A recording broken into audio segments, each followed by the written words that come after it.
Okay sir. Sir வணக்கம் sir. வணக்கம். நான் ராஜ்குமார். இப்போ நம்ம கம்பெனிலேருந்து டெல்லியிலேருந்து வந்திருக்காங்க. இந்த ப்ராடக்ட் வந்து பார்த்தீங்கன்னா எப்படி யூஸ் பண்ணியிருக்கோம், ஐபிஎல் மேனேஜருக்கு யூஸ் பண்ணதுக்கும் உங்களோட ப்ராக்டிஸ்க்கு யூஸ் பண்ணதுக்கும் எப்படி இருக்குது வித்தியாசம் பார்க்க வந்திருக்கோம். ஓகேங்களா? நீங்கள் எந்த ஊருக்கு சார்? நீங்கள் என் பேர் தியாகராஜா. நான் திருவாரூர் மாவட்டம் மன்னார்குடி இடையரம்பி கிராமத்தில் 5 ஏக்கரில் டிபிஎஸ் பயிர் ரகத்தை விவசாயம் செஞ்சுருக்கேன். என்னோடய வயல் வந்து பாசி பிரச்சனை இருக்குது. அந்த பிரச்சனைக்காக ஐபிஎல் பயாலஜிக்கல் கம்பெனிலேருந்து எனக்கு போஸ்டர் ரெக்கமெண்ட் பண்ணியிருந்தாங்க. ஒரு சாம்பிளாக டெமோவாக ஒரு 1/2 ஏக்கரில் 4 கிலோ பேக்கெட்டை போட்டு பார்த்ததுக்கப்புறம் பாசி நல்லா கண்ட்ரோல் ஆகிருக்கு. எவ்வளோ நாளில் உங்களுக்கு ரிசல்ட் கிடைச்சு? எங்களுக்கு நான் வந்து அப்ளை பண்ணது 2வது வாரத்தில் அப்ளை பண்ணேன். உங்களுக்கு 25 நாளில் நான் அப்ளை பண்ணேன். இது போட்டு எனக்கு 20 நாளில் நல்ல ரிசல்ட் இருந்துச்சு. அதை காட்ட முடியுங்களா? ரிசல்ட் எப்படி இருக்குன்னு சொல்ல முடியுங்களா? பார்க்கலாம். இதை நீங்கள் பார்த்தீங்கன்னா இது போஸ்ட் போடாத வயல், இது போட்ட வயல். இதில் பார்த்தீங்கன்னா தூர் எண்ணிக்கை அதிகமாக இருக்குது. பாசி இதில் பார்த்தீங்கன்னா பாசி அப்படியே இருக்குது. இது வந்து பாசி சுத்தமாகவே இல்லை. மற்றபடி வேர் வளர்ச்சி நல்லா இருக்குது. தூர் பார்த்தீங்கன்னா இது நல்லா க்ரோத், நல்லா வளர்ச்சி அதிகமாக இருக்குது. இது கொஞ்சம் ட்ரில்லிங் கம்மியாக இருக்குது. அது அந்த நேரில் பார்த்தீங்கன்னா அந்த இதில் உங்களுக்கு பார்க்கலாம். நீங்கள் இது வந்து இது போடாதது, போஸ்டர் போட்டது. பார்த்தீங்கன்னா அதிக தூர்கள் இருக்குது, வேர் வளர்ச்சி நல்லா இருக்குது. நல்லா ஒரு அடிக்கு வேர் வளர்ந்துருக்கு. இது வந்து வேர் வளர்ச்சி வளர்ச்சியும் கம்மியாக இருக்குது. பார்த்தாலே தெரியும். மற்ற விவசாயிகள்லாம் பார்த்தாங்களா? பார்த்தாங்க. என்ன சொன்னாங்கண்ணா? அவங்களாம் பார்த்துட்டு இது என்ன மாதிரி ஃபீட்பேக் சொன்னாங்க? இது அடுத்த போக நாங்களும் ட்ரை பண்ணுறோம் அப்படின்னு இருக்காங்க. சரி சரி.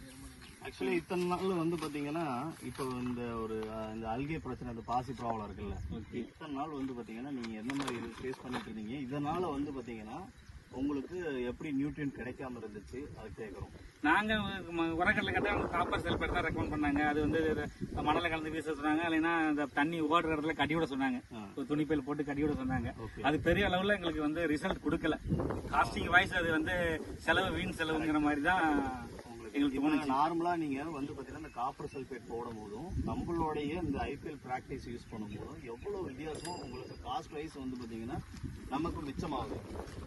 இது பார்த்தீங்கன்னா ஒரு ஏக்கருக்கு வந்து 4 கிலோ. இதோட காசு ஒரு 500 ரூபா 600 ரூபா ரேஞ்சில் வரும். அது காப்பர் செல்பேட்னா உங்களுக்கு ஏக்கருக்கு 4 கிலோ போல கட்ட சொல்றாங்க, நல்லா வீச சொல்றாங்க. அது ஒரு 1000 ரூபாய்க்கு மேல அதோட செலவு இருக்குது. 50% செலவு கம்மி. நமக்கு வித்தியாசம் இருக்குது. அதுவும் இல்லாத வந்து பாத்தீங்கன்னா மண்ணுக்கு வந்து பாத்தீங்கன்னா நம்ம உயிரி உரங்கள் கொடுக்கறதுனால நமக்கு வந்து பாசியும் கட்டுப்படுத்தி ஆகுது, வேர் வளர்ச்சி நல்லா இருக்கு. இது வந்து பாத்தீங்கன்னா வந்து மற்ற விவசாயிகளுக்கும் சொல்லுங்க. சரி, ஓகேங்களா? ரொம்ப நன்றி. அதே மாதிரி எங்களுக்கு வந்து நாங்கள் இது மாதிரி இந்த நுண்ணுயிர் யூஸ் பண்ணுறதுக்கு நாங்கள் தனியாக ஒரு ஃபார்மர் குரூப் ஃபார்ம் பண்ணியிருக்கோம். ஸோ அதில் வந்து ஆல்ரெடி 1000 ஃபார்மர்ஸ் தமிழ்நாடு ஃபுல்லாக இருக்காங்க. எல்லா கிராப்லேயும் யூஸ் பண்ணி அவங்களுக்கான சந்தேகங்கள், ஏன்னா இப்போ பார்த்தீங்கன்னா கெமிக்கல் யூஸ் பண்ணும்போது உடனே ரிசல்ட் கிடைக்கும். ஆனால் திரும்பியும் ஒரு வாரத்துலேயோ திருப்பி அடிக்கிற மாதிரி வரும். அதனால நாங்கள் வந்து ஒரு குரூப் ஃபார்ம் பண்ணி உயிர் உரம் மட்டும் இல்லை, உயிர் பூச்சிக்கொல்லி மட்டும் இல்லை, உங்களுடைய ப்ராப்ளம்ஸ் என்னவா இருந்தாலும் உங்களுக்கு என்ன சொல்யூஷன் சொல்லணுமோ அதை நாங்கள் சொல்லிடுவோம். கிட்டத்தட்ட 8 ஃபார்மர் இருக்காங்க. Okay sir. ஒவ்வொரு வாரமும் சாயந்தரம் 5லேருந்து 6, புதன்கிழமை சாயந்தரம் 5லேருந்து 6 எல்லாரும் கேள்விகள் கேட்பாங்க எங்களுக்கு டைரெக்டாக. சார் எனக்கு இந்த பிரச்சனை இருக்குது, இதுக்கு என்ன சொல்யூஷன் கேட்பாங்க. ஸோ அதில் நீங்கள் வந்து மெம்பராக நீங்கள் சேரணும். அந்த மாதிரி நல்லா விவரமாக புது மெத்தடை யூஸ் பண்ணி பழைய இதெல்லாம் விட்டுட்டு நல்லா ஆக்கப்பூர்வமாக வளம் குன்ற வேளாண்மையை நோக்கி கரெக்டாக சேரணும். எல்லாருக்கும் சொல்லணும். ஓகே சார், கண்டிப்பாக சொல்லுங்கள். நன்றி.